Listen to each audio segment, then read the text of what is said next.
सामान शो मत करो, पकड़ेंगे तो सामान को हम उसमें दर्ज करेंगे। तो क्या चाहते हैं महोदय, क्या हम भी बंदूक उठा ले? इसका नंबर है JH01EG00051। कि पूरे बानो प्रखंड के घर घाट छोड़कर सभी रोड में 25 तारीख के बाद जो घोषणा होगी सबको आना है। हम टेम्पू चलाते हैं, 4 फैमिली पालते हैं। कहिए, उनको परमिशन दे रहे हैं, हमें भी परमिशन दीजिए। चोरी पानी चोरिए। 25 तारीख तक हमको गिरफ्तारी का सूचना हो जाना चाहिए, FIR हो जाना चाहिए। बंदूक आप लोग, गोली नहीं है बंदूक पे, चोरी पान के घूमिए। प्रशासन से आग्रह कर रहे हैं, अगर कानून हम लोग का साथ नहीं देगा तो फिर हम लोग कानून का साथ भी नहीं लेंगे। धन्यवाद।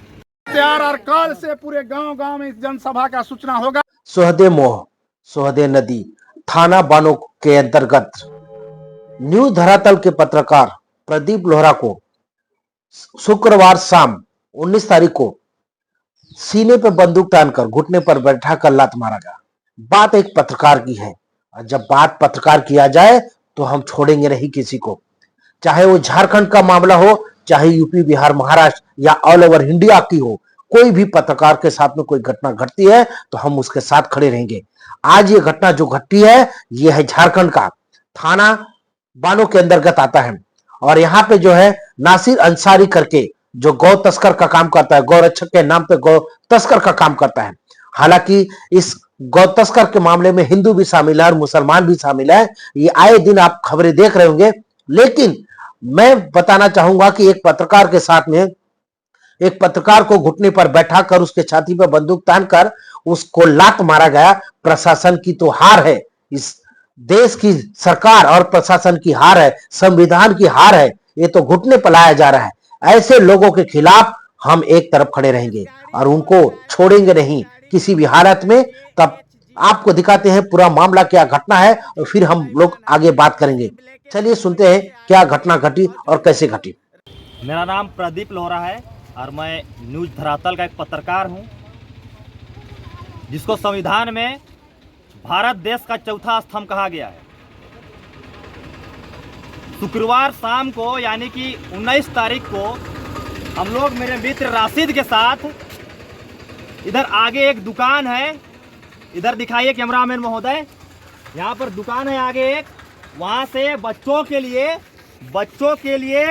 राशन का सामान जो खाने उने का बिस्किट विस्किट डाइपर वगैरह खरीदने के लिए राशिद मियाँ बोले कि उधर जाना है। हम लोग खरीदने के लिए गए और जब हम लोग वापस आ रहे थे उस क्रम में मैं, राशिद मियाँ, उसके अलावे और 2 लोग थे मेरे भाई जो मेहमान आए थे, वो लोग थे। हम लोग साथ में इधर से गुजर रहे थे। आप लोगों को मैं बताना चाहूँगा महोदय, यहाँ पर स्कॉर्पियो लगा दिया, यहाँ पर स्कॉर्पियो लगा हुआ था महोदय, पूरा रोड ब्लॉक था महोदय। उस दिन सामने पिस्तल तना था महोदय ऐसा करके, और हम लोगों को रोका गया।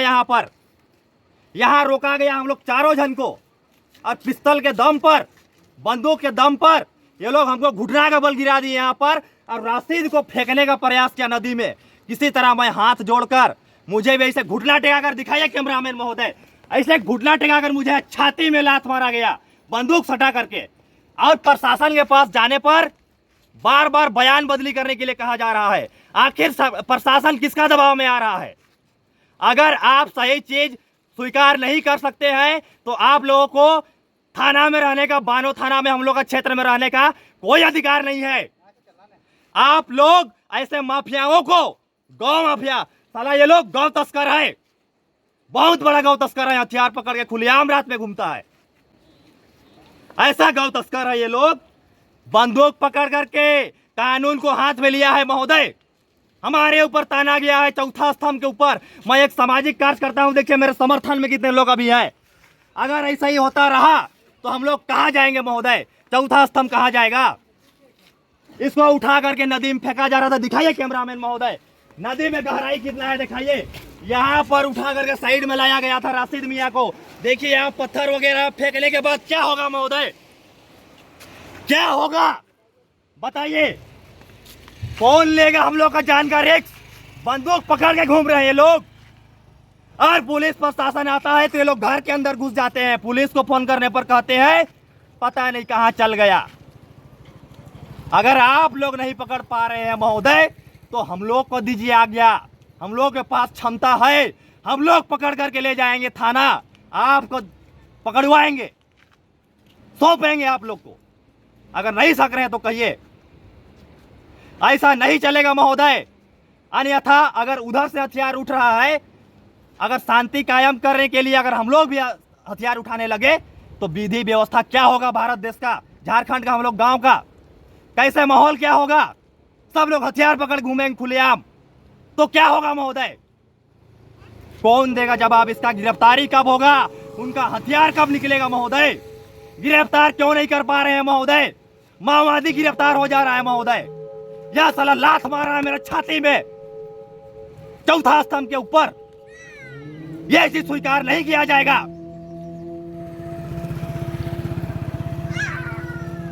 जितना जल्दी हो सके प्रशासन को मैं आगाह करा रहा हूं, अन्यथा प्रशासन का हर एक कमजोरी जानता हूं मैं, प्रशासन का हर एक कमजोरी जानता हूं। ध्यान से सुन ले प्रशासन, पोल खोलूंगा इसी चैनल में, सब पोल खुलेगा, मेरे पास सब चीज का सबूत है। इन गुंडों का तस्वीर मैं संलग्न कर रहा हूं चैनल के माध्यम से। देखिए, इनको पहचानिए, इस आदमी को पहचानिए। इसका नाम निसार अंसारी है। निसार अंसारी ना पहचानिए, बड़ा माफिया, सबसे बड़ा माफिया। साला गोविंदपुर से यहाँ के दामाद है यहाँ का, और यहाँ गुंडाई कर रहा है। वहां से भगाया गया है लात मार करके, उसको लात मार करके भगाया गया महोदय। वहां से हिंदू मुस्लिम करता है, सौदे आकर भी वही कर रहा है। वो गौ तस्करी कर रहा है, और हमारे ऊपर हिंदू कार्यकर्ता भी हुआ है, मैं एक, मेरे ऊपर हमला कर रहा है। वो बंदूक तान रहा है। तो क्या चाहते हैं महोदय? क्या हम भी बंदूक उठा ले? कहिए, उनको परमिशन दे रहे हैं, हमें भी परमिशन दीजिए। उनका बंदूक क्यों नहीं पकड़ा रहा अभी तक? मेरा जान को खतरा है, रिस्क लीजिएगा, सुरक्षा दीजिएगा मेरा घर आके। रात में भी एक बाइक आया था मेरा घर में, रात में एक बाइक आया था बुलेट, रेकी किया जा रहा है मेरा घर का। कौन लेगा जिम्मेदारी? कौन लेगा बताइए?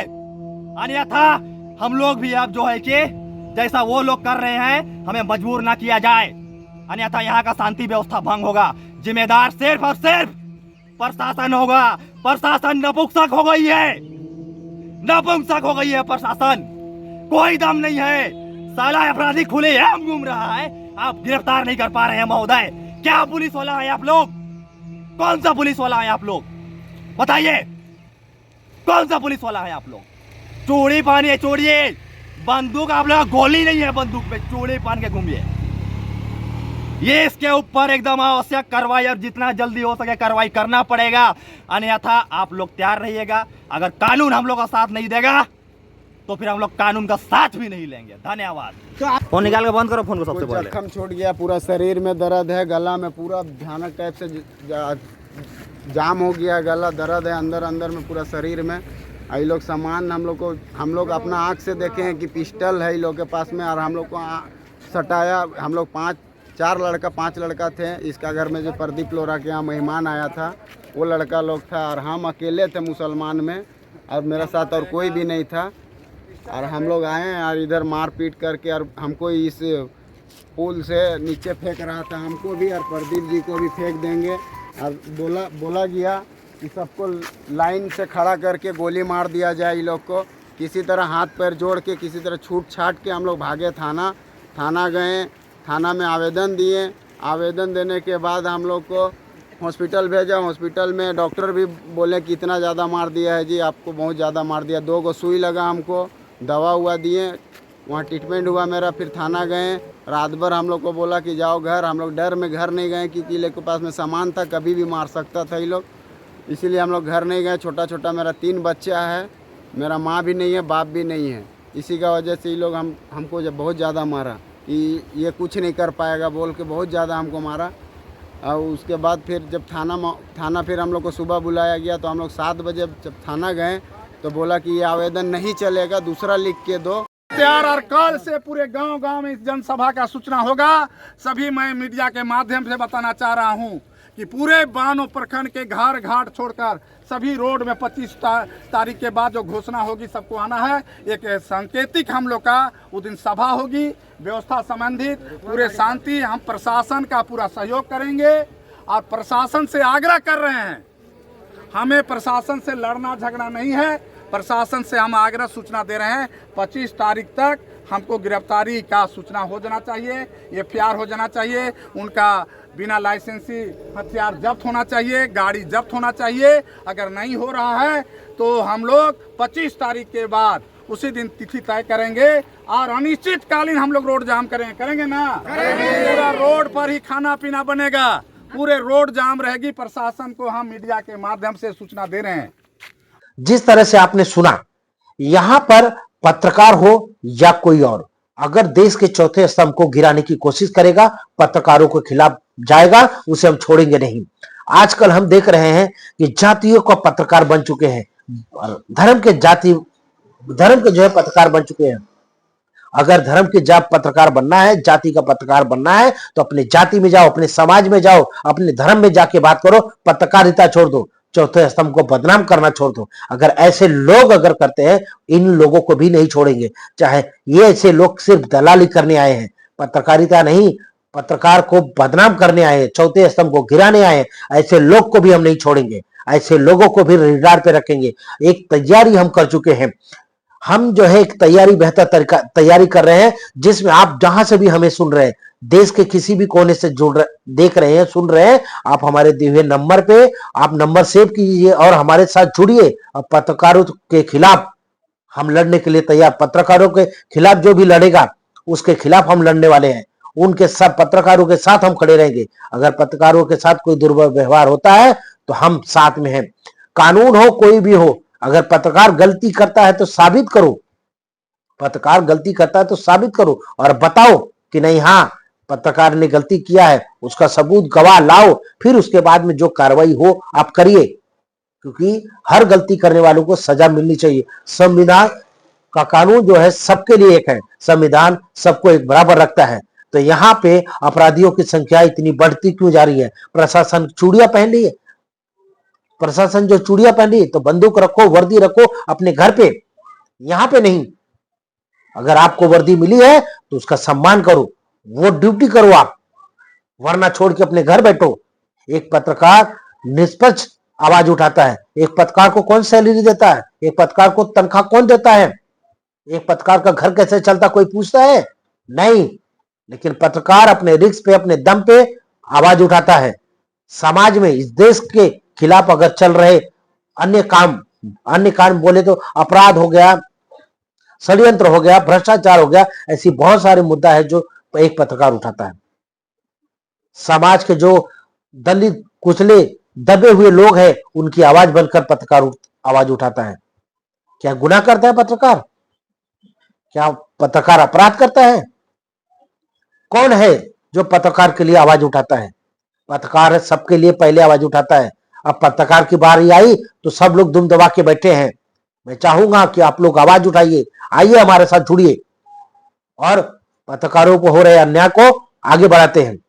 चलिए, बस ये मामला झारखंड का था, जिस तरह से आपने सुना और समझा, और आगे भी इसकी जानकारी लेकर आएंगे। तब तक बने रहे और देखते रहे PSK न्यूज और दिए हुए नंबर के साथ में जोड़े वीडियो लाइक कमेंट शेयर करके आप हमारा सपोर्ट करें।